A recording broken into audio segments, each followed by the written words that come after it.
Hello, all you hardcores out there. How you doing? It's Russ here from Poker's Corner, the biggest gob in sport. We say the things on here that nobody dares say. Uh, I'm just waiting for Michael Tromans from West Bromwich, the MMA kid, to come on the channel now. So I won't really going to be doing anything today. Not training today. Rest day today. Plenty of shakes, aren't we? And not going to do nothing. So I will tomorrow, but I think every now and then you've got to have a bit of a break. So he's ready, Michael. Let me just turn this phone off, otherwise I won't get a minute. So here we go.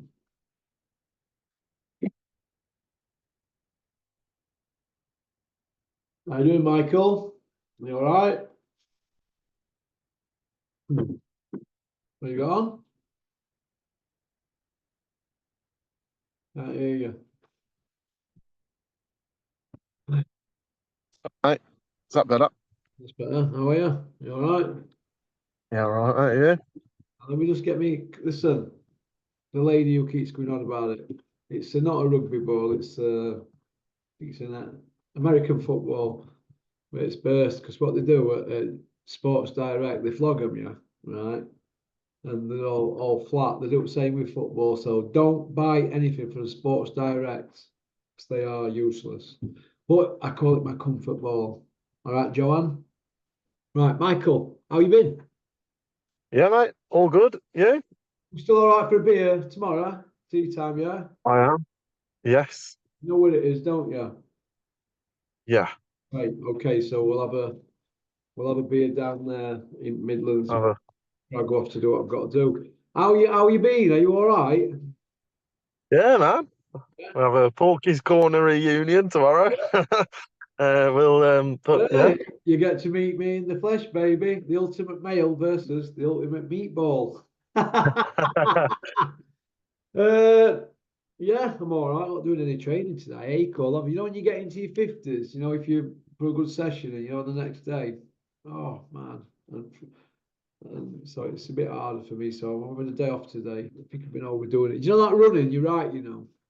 It's a killer, isn't it? Day after. Yeah, Oh, terrible, isn't it? joints. I'm trying to swap it for swimming, but I've been told I'm like a flappy duck in the pool.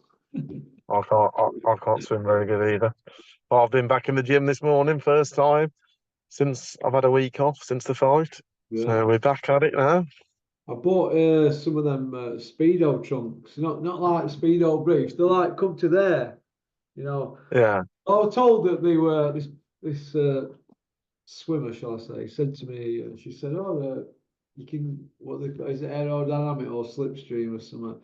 I thought, oh, anyway, I was shopping and I bought myself a pair, and now they just take it piss out of me. So, but when you're going out of your comfort zone. I mean, Yeah. I don't mind doing mad dives and that, off boats or off high diving, but actual swimming, we all think we can swim because we get a badge at school, but when you get in there, you actually see a swimmer. We can't swim, can we? Nah. Like I can't do that. But so you started back today training, did you? Yeah. Yeah, first one now, back today. Had a Obviously, week off, spent the whole week entirely drunk, went to the football on Saturday, was wait, smashed. I was at, no, we lost. We played well though. And Leeds is then, second, at the moment. yeah, Leeds, do you reckon they'll go up? yeah, I think Leicester and Leeds will be the two that go up. So, They're Leeds, aren't they? so Kevin and his brother. Squeaky bum for them, though. Squeaky bum, but they're sweating. But I think they might go up. They might just do it. Do you know that Bamford's on 70 grand a week? mad, isn't it? 70 grand a week to kick a football I about in the Championship. won't mind with his rhubarb, isn't He ain't the best, is he? He used to be all right. He's had a load of injuries, hasn't he? Yeah. he? But West Brom will be in the playoffs. Are you going to playoffs? Yeah, You're a proper hardcore West Ham, aren't you, Michael? that's right. What West Ham? Yeah, West Brom. Sorry, West Bromson. Do you remember when Big Ron went manager there? No, I ain't that old, am I, Russell? Well, I Yeah, remember when Big Ron was manager there, they come second, when they had Big Cyril up front. I'm going back in the day, yeah, probably late 70s or something, but they had a bit of a team then, didn't they, West Brom? yeah. They had the 3 degrees. They were the Yeah, with Cyril Regis, Brendan Batson, and Laurie Cunningham, yeah? yeah, that's it. Yeah, I know with football. Well, I used to have all, back in the 70s, I was the factory yeah, best in the newsagents with ball under arm, got stickers, Panini. And I used to spend all my pocket money because you got chewing gum and all that with them. And if I had like two or three of, say, Kevin Keegan or Arthur Olberston from Man United, I'd like try and swap them with my mates at school. I was always that kid, with stickers at school. yeah. We've all been there, haven't we? Well, I don't see that same energy from my little lad. My Reggie. No, I tried to explain it to him, and he looked like I was talking in Chinese to him. So that who's got yeah. stickers at school, Panini stickers, and you got an album. You're looking at me like I was a space cadet. So, It so went to Pokemon cards when we were at school. well, I don't know what they're into. It's iPads now, isn't it, for kids, isn't it? Yeah, they're all just playing. They're all just on the iPads in the games, aren't they? No. Oh, but my little lad didn't even know what conkers were till I had to show him on YouTube what conkers were. He didn't know. But when I thought I were a conker daddy, I had like a pebble. And I got into my dad's gap because I was sick of going to school. I had these in vinegar all weekend, nail varnish on them. These are my conker. And this kid just used to blast my conker. And I realised that it was cheating. So I went up, I got a pebble. I drilled through it, a stone pebble. I got all loads of conker, glued it on, and built this like a cannonball. It was about an 800er. I was just like, ah. Nobody could even do it. So that were important to me as a kid, conkers and marbles. But like I said, kids nowadays they're not interested. You find an hole anywhere and have a game of marbles, wouldn't you? Yeah, No, no, not anymore. but anyway, I wasn't the marbles day. I was a bit after that. you were a bit I what? know I've had hard tape around, but I'm not that old. Okay. I had Terry Chapman down on yesterday. I think there's about 50 Yeah, videos to go out of the rest of this month. So there's plenty to go out. I take it you saw the boxing at the weekend, Michael. I did. I was very happy that Ryan Garcia won. Yeah. Do you think all that what it were coming out on social media were just head games? No, Do you I think he's still trying think he to was do a it? bit. I still think he's a bit off the scales a bit. He's got ADHD, and I've got ADHD. I know what it's like. I have a few mad episodes a bit now.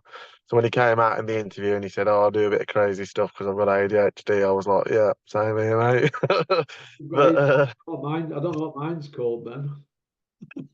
I don't know. I do think some of it was true. I think he did overplay some of it as well. But if you look at the fight, like he was landing some heavy punches and that, but he had to have a few rests and that, I think, because his conditioning wasn't the best. Yeah, but I think he managed it really well, Ida. Do you know what I mean? He knew what he could do and what he couldn't do, and how much he had in the gas tank and how much he didn't. And he Yeah. took his rests at the right point. That's what I think. Like when he went for it, he had a burst and went for it. And then when he knew he was like he needed to have a bit of a time off. He had a rest. I think he like managed what he knew he had well. That's what I think. Do you think Devin Haney looked shocked after round one and went on the retreat after then because the Garcia set his stall out? It was about 40 seconds, wasn't it? That massive left hook and sent him flying back. And I thought ever since then he was like cautious about what was landing back. And Haney's not like a big puncher, is he? So he's like, do you know what I mean?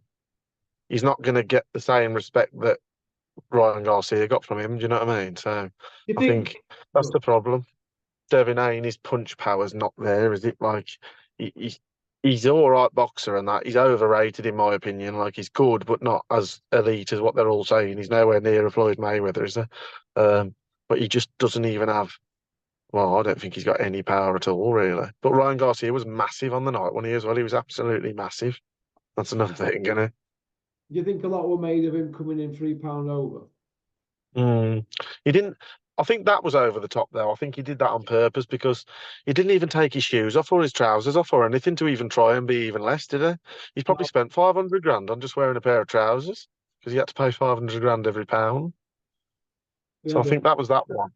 so he lost 1.6 million altogether, didn't he, in fees over the weight, and he put 2 million on himself to win, didn't he? Yeah, So that was mad, wasn't it? There. he's had 50 million out of evening then. So Ryan Garcia, I'm sure he's happy. Is his girlfriend Kyle Jenner? Nah, he's got like he's married 3 times in Vegas when he's been drunk, hasn't he? He divorced his wife and then now he's had 2 more marriages in Vegas. I don't know. I don't He's a bit mad. I seen some on a forum last night, and they reckon like when he has a party, they reckon it's like when Duran used to have him, back in the day. Did you see his dressing room before the fight as well? Freak show, isn't He's it? got that orchestra on in the dressing room. The I, one thing I was going to say on the couple of things on the card, Devin Haney's team let him down, I think. But I think they took their eye off the ball because he came in £3 overweight. They thought this guy's off his head here. He's got nothing. So they've underestimated him and they haven't made Ryan Garcia reweigh the next day because they thought it was going to be so easy because he was off his head. That's what I think. When they yeah. should have made him reweigh because he was absolutely massive. So that was one thing that I thought. I thought on a normal circumstance, if Ryan Garcia hadn't have acted how he acted, they would have made him reweigh then. But I think they thought if we make him reweigh, the fight won't happen. So let's just beat him anyway because the geezer's off his head. That's what I thought happened. Well, either way, I think it depends what Ryan Garcia turns up. When Tank put it on him, he didn't want to know, did he? But I think he might have been struggling at that weight, and also Mm, he might have just had a bad camp because you've got to understand, right? That, when any man has a job, right, they're going to work one day, and he'll have a bad day at the office, won't they? I had it mm. yesterday. I threatened to kill people yesterday because every now and then I have a moment, and there's red mist comes in, doesn't it? I was screaming, ranting, and raving. We all have bad days, don't we? And I think when he fought Tank, I think he just had a bad day. But then he's fought him. But really, did we get carried away with Devin Haney? With Eddie Hills, bigging him up. A bit like Anthony Joshua. Eddie goes into bat for his fighters. He's stronger, faster, quicker than a speeding bullet. He's the best ever. He's saying the same about Anthony Joshua now. But when you scratch the surface, since Anthony Joshua had the 2 defeats against Usyk, he's not beat a top 15 guy. But we're led to believe that he's the best one out there now, aren't we? But he hasn't beat anybody to suggest that, has he? But his promoter keeps pushing it and pushing it and pushing it and pushing it across all platforms. And sooner or later, they all saying, don't you? You keep throwing mud at something, it sticks, doesn't it? Yeah. Well, that's the thing. Devin Haney, in my opinion, Eddie Hearn blows his fighters up really well. But like he lost to Lomachenko, in my opinion. He lost. So he's never, you know what I mean? He's unbeaten, 31-0, black guy from America, so they can compare him to Mayweather. But he's not, is he? Like, he lost. So, you know what I mean? Like, we all know, we all watched the fight with Lomachenko. You lost, mate. So, that's what it is. Do you feel, Michael, that every time the Americans get somebody, to about 25 and oh, blah, blah, blah, do you think them Floyd Mayweather comparisons come They to always do, don't they? Yeah. you? So, he's blowing his next one up as well, Eddie Hearn, isn't he? That Madrimov. I reckon today it's going to be announced Crawford v Madrimov. Crawford's going up to 154 to fight him, and he's going, oh, he'll beat Terence Crawford. No, he won't. Absolutely no chance. Terence Crawford will smash him. You'd have Terence Crawford going up to middle, wouldn't you, really? And then that Yeah, would be about it, wouldn't it, really, for him? I don't think he'd be yeah. able to above that. Be like Canelo, he thought he could do it at light heavy. Against right, Mm, yeah. But against this proper light heavy, like Bivol, struggled, didn't they? They got Kovalev at right time, didn't they, Canelo? yeah. Okay. That was the other one on the card from the weekend. The other last thing I was going to say, that Sean McComb from Belfast. I'd never really seen him before, but Jesus, he got robbed, didn't he? That was bad. It happens. I mean, look at the Ryan Garcia one. As soon as Garcia dropped it, they took a point of him straight away, didn't they, for a blow after Bell or something? I mean, they did the best to shaft that Ryan Garcia. You do know that, don't you? That The ref. ref was in the way, wasn't it? Yeah. First knockdown, 19 seconds from the point where he gets on the floor to when they actually start fighting again. 19 seconds. They gave Ryan. They gave Devin Haney every opportunity. And then when it comes to the judging, we've got Max DeLuca in his 1,842nd fight, and he's giving it as a draw, but yet we've had 3 knockdowns. How can that be? It's mad. It's absolutely mad, isn't it? If the 3 knockdowns was like 2 in the same round or something, but like there's 3 separate rounds where there's 3 10-8s. You're not telling me Devin Haney's won absolutely every other round completely in the whole entire fight that you can't even score 1 round to Ryan Garcia. The ref was getting in the way. He gave him a point for hitting on the break, but Devin Haney was clinching him all night long and he did absolutely nothing, didn't even give him a warning at all. Like, they literally were just doing him over, weren't they? And he still won. Do you know what I mean? Yeah, not good. Not good. Eddie's made a bit of a hula ha, whatever you want to call it, about there should have been a rehydration clause, blah, blah, blah. Golden Boy didn't want it, blah, blah, blah. Do you think that'd have made any difference on the night? Yeah. Yeah. I think, yeah. If that it depends how much of a rehydration clause, but he was massive in that ring. He was. Devin Haney rehydrates quite big, but he was massive. You could see he was massive. And I think it made a massive difference. You just said obviously when he didn't want it when he fought Tank, he had to get down to about £135 to fight Tank, didn't he? And then they did have a rehydration clause in that fight, and he was a different animal. Like you look at the size of him when he's fought Devin Haney, and then go back and look at the size of him in the ring when he fought Tank. He's at least bare minimum a stone bigger against Devin Haney than he is against Tank. I think he's rehydrates you. I think it would have made a difference. I don't know how much of a difference, but it would have made one, depending what the rehydration clause was. I reckon he was at least, what, 100 more than 160 in that ring on Saturday night, I do. 166 he was, wasn't he? Yeah, that's what I mean. That's massive. That's nearly super middleweight, that is. No, no, no. What you've got to understand is he's 1-4. What did they fight at? 143 he weighed in, didn't Yeah, but he was 1-4, so he put £26 on Haney. he? He 1 was 166. 166 in the ring, Haney, wasn't he? I've read online. So he's put £26 on overnight then. Canelo used to put that about that on, didn't he? 20 to 25 Mm. pounds. So it is possible. So technically, 80 he's like you say he's a light middle, wouldn't you? Yeah. Yeah, he got it ring The 11. both should be at 154, really, shouldn't they? Do you know what Frotch And used the to both get are at lightweight. 172? Frotch would get in at 172. So if Frotch could take £6 off, he'd blast Devin Haney, wouldn't he? Away. Yeah. Yeah, but if people want to mess about with these weights, it's dangerous. This is why I'm a firm believer that they need to go back to old school where you weighed in on the day and that was it. And all these fighters would have to do now, they just have to drop down a weight, wouldn't they? That's all. Go up a weight. Sorry, I mean go for it. You know, like Agler, Marvin Agler, Mm. right, would be a light middleweight today because on fight day he's 160. Now a light middleweight shouldn't be putting on more than £6. Right? Frot's never put on more than 4. But you've got people like Canelo and Devin Haney, they're putting on 20 odd pounds, so they've got an advantage, haven't they? They're giving them as long as they can to get these nutrition inside them. So let's go back to weighing on the same day. Everybody have to step up a weight, and it's a lot safer. That's what I think. Mm. Oh, But the problem is when you do that and people still try and make that weight on the same day, that's when it gets dangerous.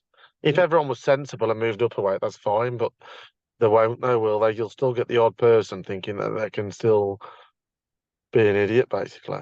Yeah. Can I just give my good friend Smido, Adam Smith, not Mr. Bean. I did speak to Mr. Bean the other night, though, at your show. We'll come to that in a minute. Adam Smith, Smido is called. I forgot his Twitter handle. Is it at Smido1? But he's got his YouTube channel. He works for, he's involved in racing, horse racing. I think his channel's called Race Now on YouTube. He's just asked me to give him a shout out. So subscribe to his channel. He's all right, Smido. I've known him a number of years. A nice kid. I've been to his house. I think he lives in Wigan. Good luck to him. So you weren't happy with the judging then? 1-1-12 from Max DeLuca? No? No. I think some of the judging on the whole card was terrible. Obviously, the Sean McCon one was bad. That one, there was another one I thought was a bit wide. I think the right guy won, but I just think there was a fair few of them on that night, really. What's the answer, Michael? Uh, I, I went to one the other day. I went to some fights on Saturday night. I did. I've been to the football in the daytime, Yeah. and then I went to MMA fights on Saturday night in Birmingham. Octagon, it was called. And they have open scoring every round. Every round, at the end of the round, it comes up on the screen whether the blue corner or the red corner has won the round and what the score is. I think it does change people's tactics in the fight as well, there, because if you know you're losing, you'll go for the knockout. Do you know what I mean? Like, if there's no open scoring, one guy might think he's winning and he's not, so he'll still fight differently. If you can see on the screen that you're losing, you've got to go for the knockout, haven't you? So I do think it will change the fights, but I think that's the best way. I do. Because if you had to put your scorecard up at the end of every round and they could see what you've just given, and everyone's just literally watched that round 2 seconds ago, and we all know what's happened, and then you put on the screen that you've given the round to someone else, I think you'd be more embarrassed. Like, do you know what I mean? And the people are still sat there with you. Like, when these judges score these fights, they're like, score the fight, go out the way before they've announced the decisions, and the judges are like backstage or they've gone. If you have to put a round up and it comes on the screen and everyone's like fuming that you've give that round that way, you're not going to do it again 5 minutes later because everyone's going to be going mad. Do you know what I mean? I think that is the only. I don't know, really. That's my opinion. I don't know. I couldn't make head or tail of that shite that you just spoke about then. How? Right, I'm gonna give you a bit of help here. This is how I look at it. I don't want to see cut scorecards popping up at the end of every round. A fighter should know that he's got to go for it flat out every time and leave it all in the ring. So we don't need any of that. If I were a trainer, I'd be saying, listen, forget all this free scorecards have got you 4 up with 2 to play. Get on your bike and all that because you're just going to get knocked out anyway because the guy's going to come loading for you. So let's keep scorecards out of it and just let the fighters work it out and wait for judges at end. I don't like to see changes like that. I think it'd make it for the worse. A bit like VAR with football, They can't even get that right, can they? No, Man U robbed Coventry, didn't they? But yeah, Man I know what United you mean. robbed Coventry, exactly. Well, they robbed them with the VAR people, wasn't it, basically? The picture of the line on the floor is halfway through the guy's foot. Well, that's what you're up against, but they want Man United in final, don't they, against who they're playing? Man City, yeah. There you go. They're not going to want Coventry there, are they? So I don't know what's going to happen with that, but surely to God, heads must roll at VAR. I want to see people demoted. I want to see Max DeLuca for a 12, 112, 112 card demoted. I mean, one of the other judges had it by 6 rounds difference. So the 6 rounds apart, but they're watching the same fight. There's only 12 rounds in the fight.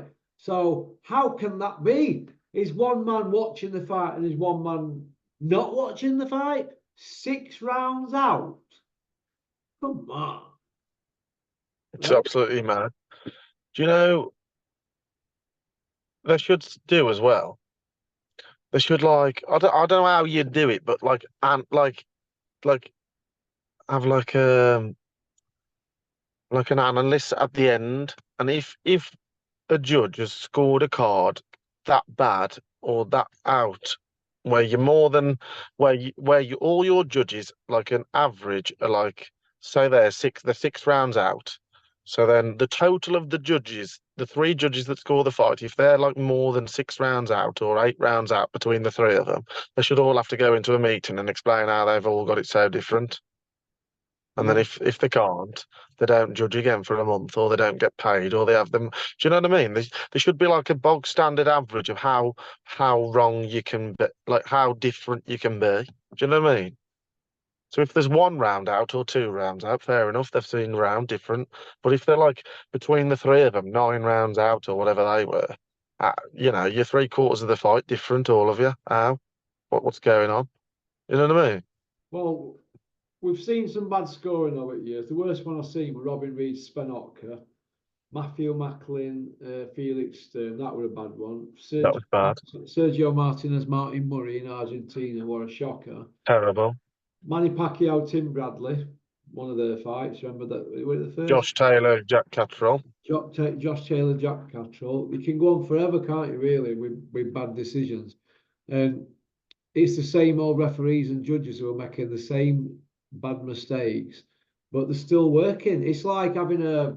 I always revert it back to the motor trade. It's like having a car pitch and you've got somebody in back who's spraying cars for you, and the guy. You know, it has that, you know, the orange peel effect. You know, when you spray a car, especially on a metallic colour, it has like an orange peel, doesn't it? You know, when you look at it close up, basically it's not been done correctly. And it's like having a guy doing that all the time and say, yeah, he's all right. You know, he's one of the lads, and you know, and he's still being there 5 years later doing orange peel jobs. So you know what I mean? And this is judging and refereeing at the moment. It's the same old people picking up thousands and thousands of pounds every year. Free gratis hotel, travel, food, board and lodge, all that petrol money. And they've all got jobs in week. These people are having it off. Have you seen the size of our Foster's house down there at Mar? It's biggest house in area where we live. It's like King Solomon, you know? Well, he's made mistakes. All these people, Aaron's not the only one that's made mistakes, though, isn't he? It's the same old clique, you know? all the people doing the judging have never fought.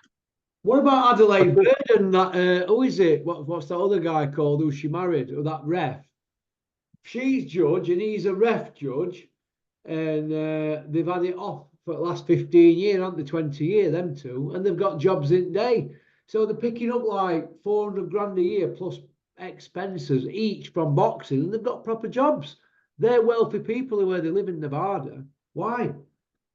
Because they're in the mix. She were a favourite with Golden Boy. I'm not going to say they've done this and done that, but if you go and look at some of their scorecards and decisions that have gone over years, it's the same old people. It's like a cult, you know, like the Board of Control with these A-star referees. That's a cult. They got rid of Ian's John Lewis, didn't they, as a scapegoat? But they didn't get rid of Michael Alexander, did they? And then there's others that should have gone as well that have been just as bad, that are hanging on for their dear lives, you know? And I think it's wrong. I think it needs a big clear out all the way through. That's what I personally think. But who's going to listen to a mighty mouth here? Just a mouthy YouTuber, aren't I? With an opinion. They're not going to listen to me. They're not going to want the boat rocking, are they? But we know what's going on, Michael, don't we, really? Truth be known. We do. We do. And it's always the same judges on the same promoters' cards. Always. They always end up with the same judge. Like Matchroom will have a judge popping up 4 times on the card, and then so well. What did you think to Oscar De La Hoya? Andy looked like he was buzzing his tits off, didn't he? Go on, Oscar, gurning like a good one. Stood next to Big, who looks like a Black Father Christmas, doesn't he? Be off with his white beard. Do you know? He must have the cartel on speed dial and the Oscar De La Hoya. They must be dealing him the finest stuff. He's got Frank Lucas from Scarface having Omar drop it off. Do you remember him, Omar in Scarface, or the young from Helicopter? He's got Omar on speed dial, hasn't he? He's there talking, and you're like, his jaw's hanging off, and you're like, oh, mate. I would have loved to have seen him what he said to Eddie Hills after, but Eddie was like that. Oh, because where does Eddie? Can you imagine? Devin Haney now his bubbles, but Eddie, where'd you go now? He Haney. Oh, Ira Davison flog him. Pop, pop, bang. They're on about Ryan. No, but can you imagine? Sorry, yeah. Can you imagine if one of Golden Boy fighter had to fight one of Sauland's fighters, and they both was on the same card, and they were both there in the toilets all night together? Could you imagine Callow and Oscar even next to each other at a show? They'd get tortured on social media, wouldn't they? They say, look at Callow there comparing kilo prices with Big O. It'd be like a puppet show with the jaws. Right? To think that Bunsey and Robin Reed named their kids Oscar after Oscar De La Hoya.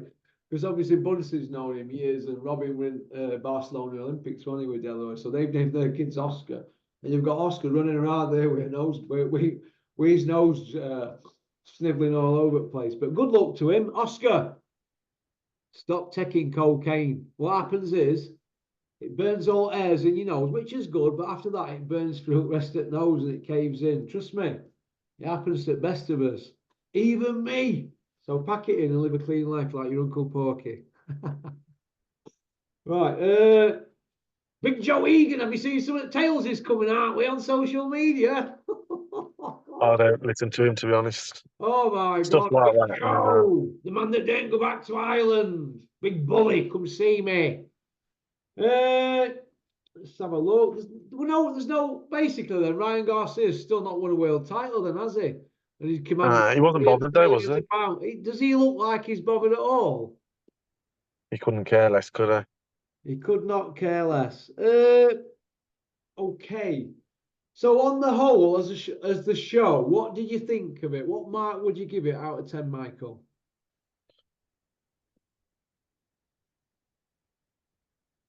he? Andy, cheers for that.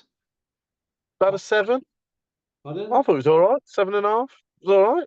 I'll give it a Some 9. obviously the show was good, Yeah. but some of the judging, that Sean McComm was robbed.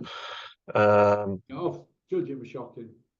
The undercard was okay. Like there was a lot of good records on the undercard. Like there was nobody on there that had lost more than one, was there, or something? It was all undefeated or lost one, but not really any like. I don't suppose you can really get big names on an undercard when the main event's being paid that much, can you really? So only in Saudi. So yeah, it was good. 8 maybe, yeah, 8 out of 10. Nice. Yeah. If if they'd have robbed Ryan Garcia, it would have ruined the whole thing, wouldn't it? Oh, without a shadow of a doubt, mate, wouldn't it? It would have been ruined, wouldn't it? Okay, do you want to go to part 2, Michael? Yeah, 5 minutes, I'll be there. Well, Nice that's one. 5. All right, cheers. We'll just wrap it up part 1 here. Thanks for liking and subscribing and leaving a comment. Does help. Keeps these here happy. Just had a foal die this morning, Kevin. He's devastated. Yeah, devastated. That's the gamble you take it in that kind of business, but not nice, is it? My argument would be this. What, you've delivered a foal and it's died and you gave me an invoice for it. So it's not good, is it? But yeah, I don't like any pets to who die or anything. I don't like all like that. I'm a big pet man, aren't I? So it's not very nice, is it? And to say that they are so foul, I never even got to even get into the world. It died before it popped out. I think they've got to go get it out of the horse now, so it's not nice, is it? But on a positive note, we've done the Glenn Snowden interview. We've started a football podcast. Sorry, a different channel, Poker's Corner Extra. I filmed that on Monday. It were 2 hours, two cameras, a cameraman, turn this way, Russell stand there, and all that, and look here. And pretty draining after 2 hours because you prodded and poked about all over. And I like to be on my own. I'm more or less happy when I'm doing this on my own. I don't like anybody around me. I think it's a jail thing. Very distrusting. But yeah, so that was good. Some great football stories from Glyn. Some great Billy Bremner stories and Alan Kirbishley and is it Glyn's friend Simon Grayson? Yeah, Leeds United stories, brilliant. So I hope you all are going to enjoy that. When that's out, I don't know. I hope you enjoyed the Joe Gallagher documentary. I do apologise for the beginning of it. My tech guy, put some music in it that got pulled. They pulled it and it was a bit flat at the beginning, I thought, although I put my heart and soul into the documentary. I can't be responsible for things that happen behind the scenes. I'm only a front man, aren't I? But I can assure you that I said my bit I'm about just here by the skin of my teeth at the moment. Because anything like that, I'll take my bat and ball straight home. So, Cameron, sort yourself out, lad. We'll go again. All right. Or it won't happen again, mate, I hope. That's about it. What else was I going to say now? Oh, I'll give you a shout out for that, Anna. Gary from Welcome Estates. It was nice to see you at Huey's fight the other night. And thank you very much for the commission from the villa sale. Oh, you didn't have to give me. And to be honest with you, I hope that coming after that with the porky code that the customers have used, I thought I'll not get paid anyway after I left and said what I said. But you stand on, Gary, so thanks for the money and onwards and upwards. Oh, good. So good. So big shout out to Welcome Estates out there in Algorfa on, is it Costa Blanca on the east coast of Spain or something? Nice out there. It's all right if you like golf, but Gary, you know my opinion on golf. Not me. It's not me. Otherwise, I wouldn't give them ping clubs to Kevin, would I? Like 8 grand's worth. It's not me golf. I like crazy golf at Skeggy or Brid.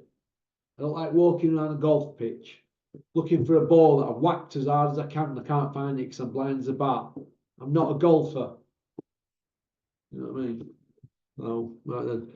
Let's join us on part 2 where we'll see what Michael's got to say. Oh, lad, he's a West Brom fan. Yew Tree Bar and Grill. That's where I were a couple of weeks ago. West Bromwich. I walked it from Bearwood to Yew Tree Bar and Grill, West Bromwich. Yeah, I got lost. I was supposed to be walking back. I ended up in West Bromwich. Through Oldbury's. I got lost.